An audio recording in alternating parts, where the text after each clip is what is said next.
You're joining us today as we dive into some really significant breaking news. Yes, the passing of Pope Francis. He was 88 years old. And the news came just yesterday, which is remarkable because it was only the day after his Easter Sunday appearance, greeting the crowds at St. Peter's Basilica. It really marks a pivotal moment, the end of an era for the first ever Latin American pope. Right, from Argentina.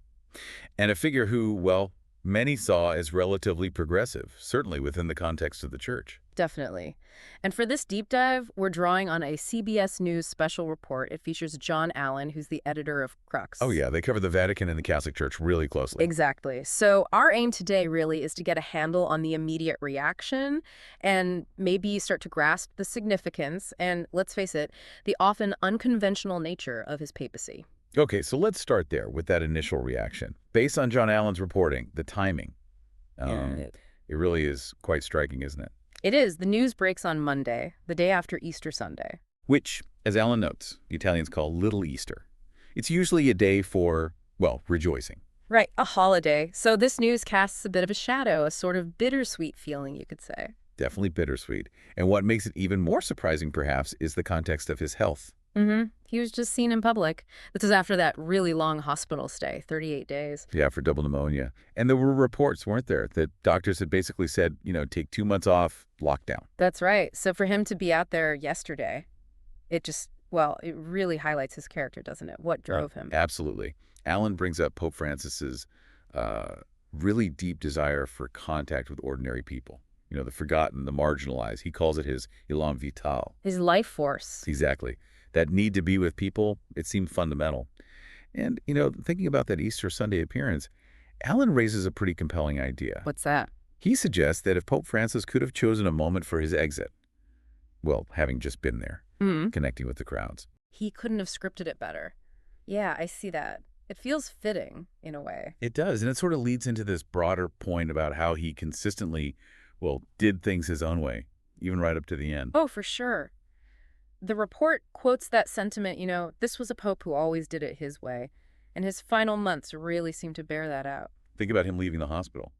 Doctors say rest, strict convalescence. And what does he do? He's seen pretty soon after in St. Peter's Square. In a wheelchair, yes, pushed by his nurse, but just wearing, like, a simple poncho and pants. Not the usual papal attire, not by a long shot. No.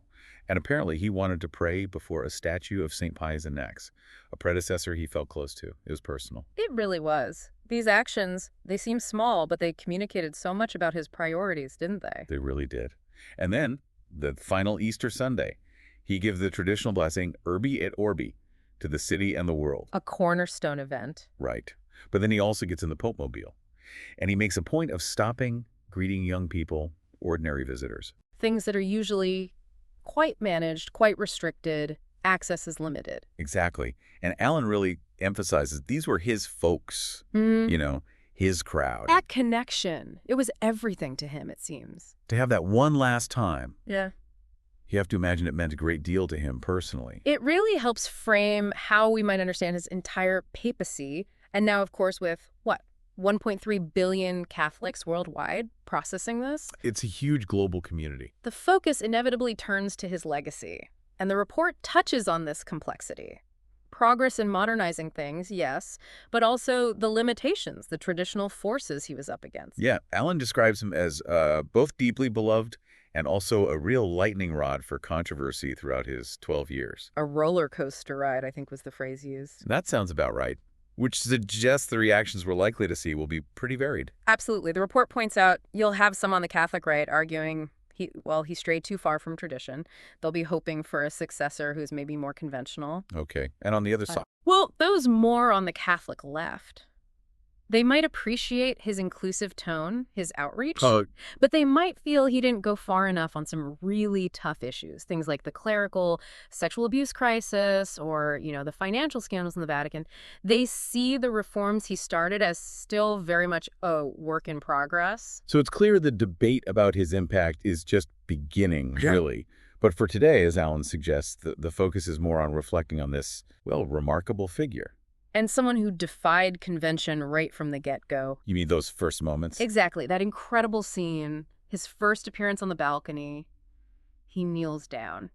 and he asks the crowd in St. Peter's Square to bless him before he blesses them. Unprecedented. Yeah. Totally unexpected. It sends such a strong signal immediately. It really did. A different kind of leadership. And it wasn't just a one-off gesture. No, the report mentions other things, right? Like after the conclave, that's the election process for the Pope, he went back to the residence where the cardinals stay. And packed his own bag. Yeah. And paid his own bill. Another first? It sounds almost mundane, put in that context. It was anything but mundane. And then, his choice not to live in the Apostolic Palace, the traditional papal apartments. Right. He opted for the Casa Santa Marta, that guest house within the Vatican grounds. All these things, they weren't just quirks. They pointed to what the report calls a do-it-yourself ethos. A hands-on approach. Yeah, a kind of fundamental approach that seemed to run through his whole papacy. This determination we saw even recently to be present with people. The people he loved, yeah. Even when it went against doctor's orders, or maybe just plain common sense, it just shows what mattered most to him. It paints a picture of someone who truly, as the report concludes, lived a life richly lived. I think that's fair to say. His actions, big and small, always seemed geared towards that direct, often surprising engagement with ordinary people. So if we try to sort of wrap this initial reflection up, Pope Francis's death really closes the chapter. A papacy marked by that progressive spirit, that constant questioning, sometimes breaking of tradition. And we saw that right to the very end, didn't we? Especially in that deep connection he maintained with everyday individuals. Absolutely. The full assessment of his legacy, that's going to unfold over time, for sure. But his unconventional style, his impact on the world stage, that's undeniable already.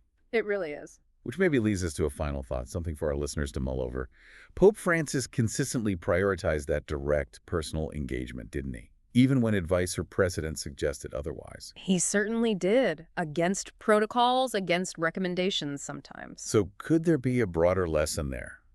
Beyond just the religious sphere, about leadership, about connection? It's an interesting question. What might change if more leaders, maybe in politics or business or anywhere really, adopted a similar sort of do-it-yourself, person-to-person focus? Yeah, the emphasis on direct human interaction. It's definitely something worth thinking about.